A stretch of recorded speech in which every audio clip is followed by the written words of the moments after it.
So I think this will do me as a place to set up. Nice little bit of dappled sunlight. I think I'm going to put my antenna across these trees here in the background. And I think my centre's going to be there. I'm going to operate from just over there.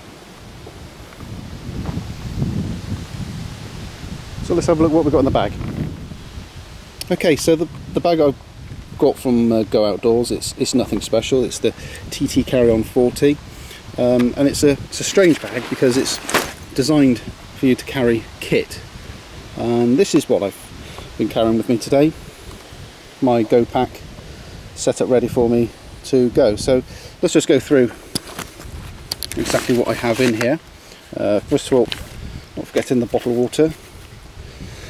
Today said it was 28 degrees in the car and it's already well, it's 11:15 right now, so it's a pretty warm day. So if I start from top to bottom, and we'll empty out this compartment here. So starting at the top, an antenna. That's an off-center fed dipole from M0 CVO. Random wire antenna. Howell headset. 2 coax lengths. A seat, which also works quite well as a compartment brake. KX3, I won't go into that. Headphone adapter, microphone adapter for the wrong radio, so I don't know why I'm carrying this. And then down the bottom we've got a power supply charging unit to plug into a solar panel, and a beastie 7.2 ampere battery, and then finally another wire antenna. Various cables, adapters, etc. in the lid, and that's my Go Pack. It's just a couple of other things that I do carry around. In the lid here I've got a logbook, there's an onion in there as well, and in the back here, I can get it out, I've got a folding firebox as well, which I can erect and make a cup of tea when I'm out and about. And that's it. That is it. The only other thing that I do carry with me, and I haven't affixed it yet, but this will be fixed onto the actual backpack itself, because I've got some grommets here as well. But I do carry around on a bright day like this, I do carry around with me a 20 watt flexible solar panel. It's incredibly light, incredibly flexible, gives me 20 watts, that does, and in a day like this, in sunlight like this, that means that I can carry on all day and receive for free, and it only costs me a couple of watts out of the battery. But I've got a 7.2 ampere battery anyway, so I'm not going to run out any time. So the first task I'm going to do, I'm going to get some guy lines out and start putting the antenna up. So I'm going to put the antenna up now, and what I'm using here is my erecting medium. I'm just using some 550 pound paracord,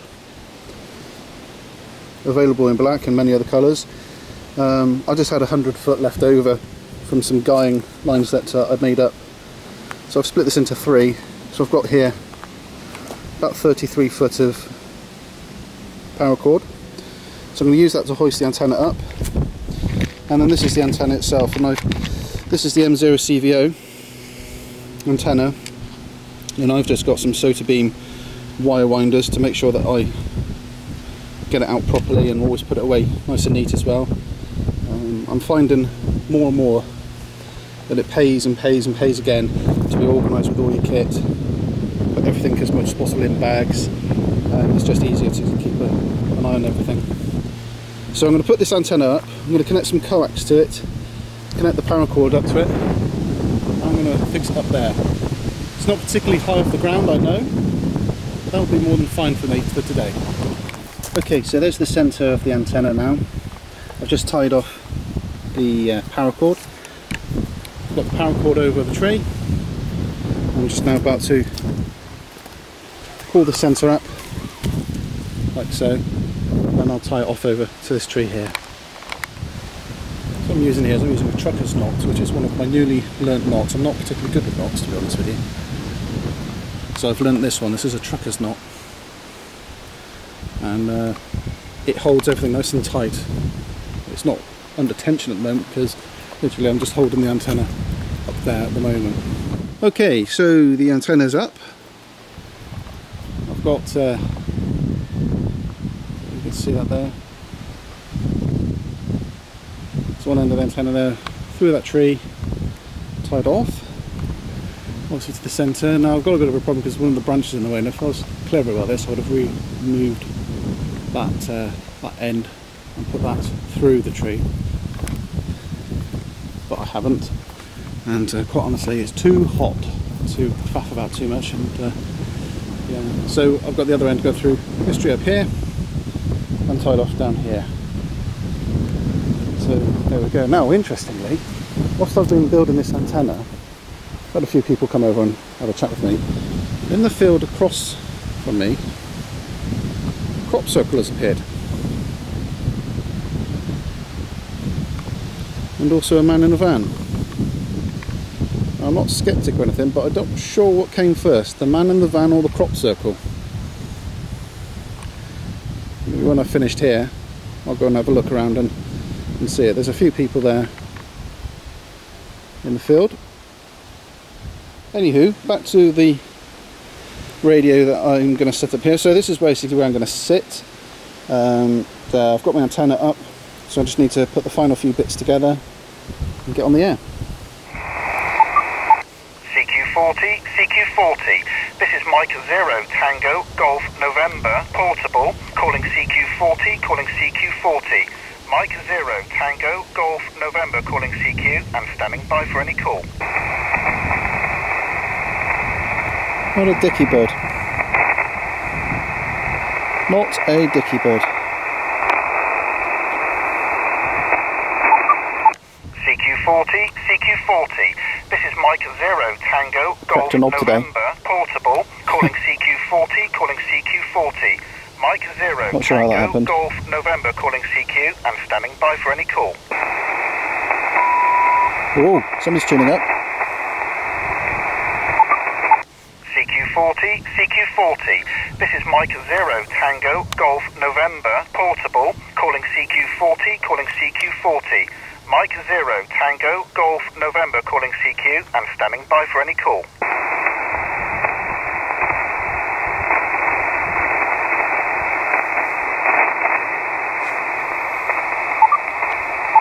CQ40, CQ40. This is Mike 0 Tango Golf November Portable, calling CQ40, calling CQ40. Mike 0 Tango Golf November, calling CQ and standing by for any call.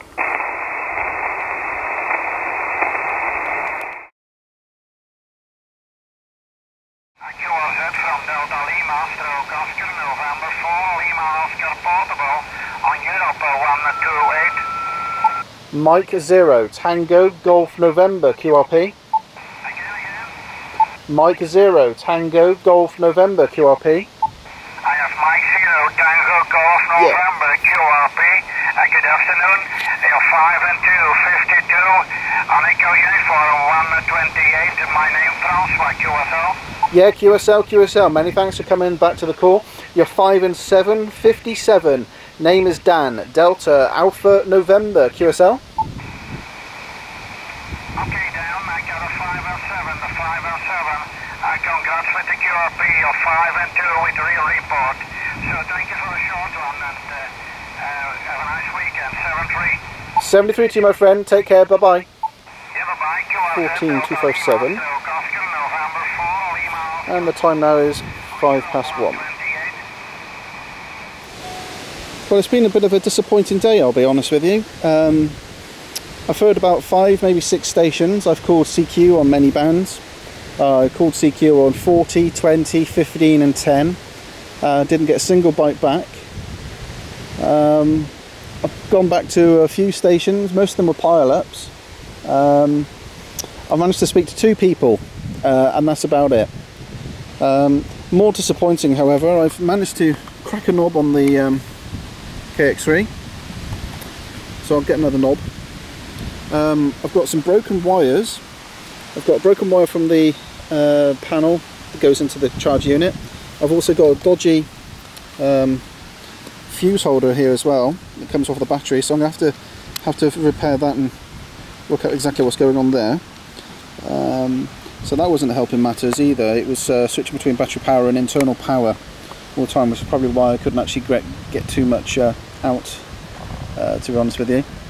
So I've got a few things I need to go back and just double check and sort out. Yeah, a bit of a disappointing down the radio, but would have been a fantastic day for just getting out and playing around. So in terms of putting everything back together now and taking everything down, what I tend to do now is do exactly the opposite of how I put everything back together. So even though the first task was to put the antenna up, the first task will actually be to take the antenna down. And then what I'll do is I'll make a nice piles of everything down here and check that I've got everything, and then pack it into the rucksack, and then just do a final walk around to make sure I haven't lost anything. Okay, so that's the antenna now put away and bagged. So the guy lines the antenna, so that's all put away quite neatly. This is the coax which I've been using. It's just RG58, which I purchased from, oh God knows where. And my rationale was I wasn't going to use an expensive cable for HF. For the short links that I'm using, 58 is absolutely fine, but I just want to make you, a particular attention to the ends. So what I've done here is I'm using crimp connectors, which I find are fantastic, and that's a hangover from when I was contesting and in the middle of nowhere, and you need to create a connector pretty quick up on top of a hill in the middle of nowhere with no access to soldering irons. So I'm using crimp connectors there, but I wanted to make a really good strain relief. So I'm using normal strain reliefs, and unfortunately these ones that I bought were the wrong size. So what I did is I actually packed the top end and the bottom end with Sugru, and that's what the yellow is there. It's Sugru.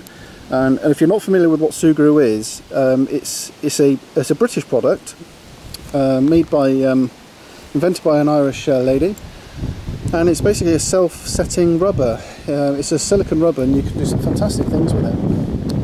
It's worthwhile having a hunt around for it, to be honest with you. You just mould it into how you want it, leave it overnight, and in the morning it's fairly rigid. So I just wanted to create a good standoff,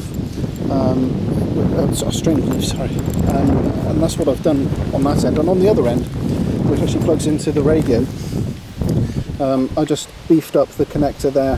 In fact, there's a BNC connector hidden inside. Oh, excuse me, I just swallowed a fly. There's a BNC hidden inside there, and it goes at right angles, so that's fairly bulletproof, and that's the end of which takes most of the knocks. So I wanted to beef it up and make sure it's secure. And the great thing is, if there's a problem, you just cut it, open it up, and do what you need inside, and then just open up another pack of Sugru and form it off again. Okay, so that's everything packed back up again. Everything I've got to do now is just put my guy lines back in, and my striker, which I took out to see if I could actually create a good spark today, and yes, I could. I might cover that off in another video when I actually use the firebox. So that's the bag packed. Just got my water on my panel over there. I'll have a drink before we set off back to civilization.